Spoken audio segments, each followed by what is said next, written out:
The Season 3 finale of The White Lotus, titled Amor Fati, is the most emotionally intense and violent conclusion the series has delivered so far. Set against the breathtaking backdrop of a luxury Thai resort, the episode unravels into a bloody spectacle of secrets, betrayals, and unintended consequences. Creator Mike White leans into themes of fate, identity, and the darkness hidden beneath privilege, offering viewers a finale that's both tragic and thought-provoking. Rick's revenge turns to tragedy.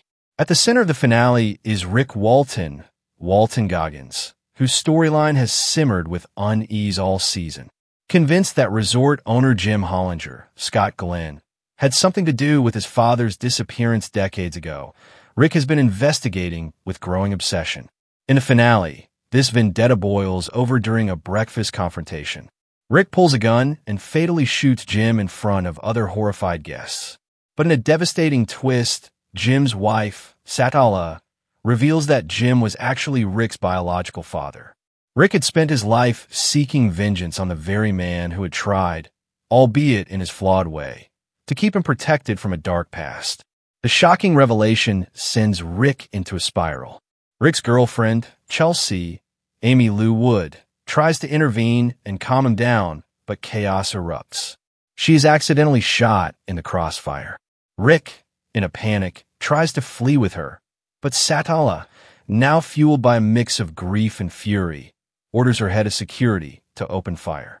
Rick is killed, and their bodies are later found floating in the resort's pond. The mysterious deaths, teased since the season's premiere in true White Lotus fashion, aren't about who committed the murder, but rather what kind of people these characters are and what led them to this point. Timothy Ratliff's poisonous plan derails. Elsewhere at the resort, Timothy Ratliff, Jason Isaacs, is on the verge of committing an unthinkable act. Facing legal ruin for financial crimes and fearing shame more than punishment, Timothy devises a horrifying escape plan to poison his entire family using smoothies made from toxic tropical fruit. However, his youngest son, Lan, unknowingly drinks one of the spiked smoothies. The boy collapses, prompting a frantic rush to the hospital. Lan survives, but the experience jolts Timothy into abandoning his plan. For the first time in the season, he takes responsibility, prepares to confess to his crimes, and seemingly begins a path of redemption.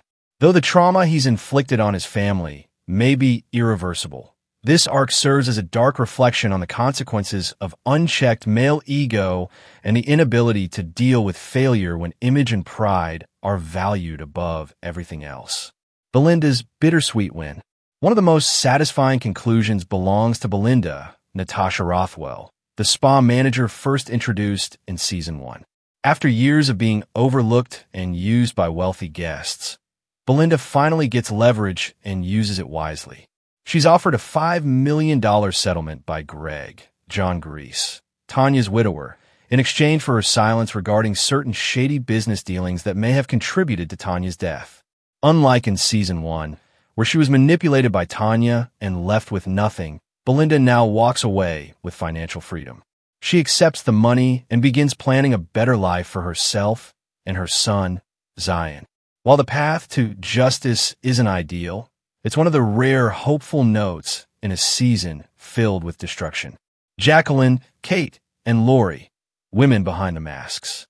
In the White Lotus Season 3 finale, Jacqueline, Michelle Monaghan, Kate, Leslie Bibb, and Lori, Carrie Long, each confront the collapse of their carefully crafted identities. Jacqueline, the faux spiritual wellness guru, is exposed as a grifter trying to profit from the resort's tragedy. Her mask slips, and she's pushed out, her influence destroyed. Kate, a powerful crypto investor, attempts to use her wealth to cover up shady connections, but Satala severs ties, showing Kate that money can't always protect power. Lori, long silent under her husband's shadow, discovers his plan to poison their family. She finally takes charge, turning him in and reclaiming control over her life. Together, the three represent different faces of privilege. The philosophy of Amor Fati. The episode's title, Amor Fati, Latin for love of fate, encapsulates the season's central theme. Every character in the finale is confronted with the consequences of their choices and must, in some way, accept them. Whether it's Rick discovering the true identity of his father too late, or Timothy facing the horror of nearly killing his children, fate plays out mercilessly. Mike White uses the finale to explore how wealth and power don't insulate people from consequence. They often insulate people until consequence becomes unavoidable. The characters are forced to reckon not just with what they've done, but who they are and whether they can live with that truth. Who dies and who survives? 3 major characters meet their end in this season. Jim Hollinger, shot by Rick. Chelsea, killed in the crossfire. And Rick, killed by resort security under Satala's command. Their deaths are not random, but rather the culmination of buried secrets and unchecked emotions. The resort once again becomes a stage for death masquerading behind beauty and wealth. A perfect metaphor for the show's overarching critique of the elite. Looking ahead, Season 4. HBO has already confirmed a Season 4 of The White Lotus, with a new location and cast in the works. Mike White has teased that the next season may explore themes of spirituality and death in even more layered ways. After a season this dark, it's intriguing to imagine where the story goes from here and how the show's sharp social commentary will evolve. Final thoughts. Season 3 of The White Lotus concludes in the show's signature style. Beautiful surroundings masking existential horror. The finale blends dark humor with tragedy, delivering a message that even the most luxurious destinations can't hide the flaws and fates of the people who visit them.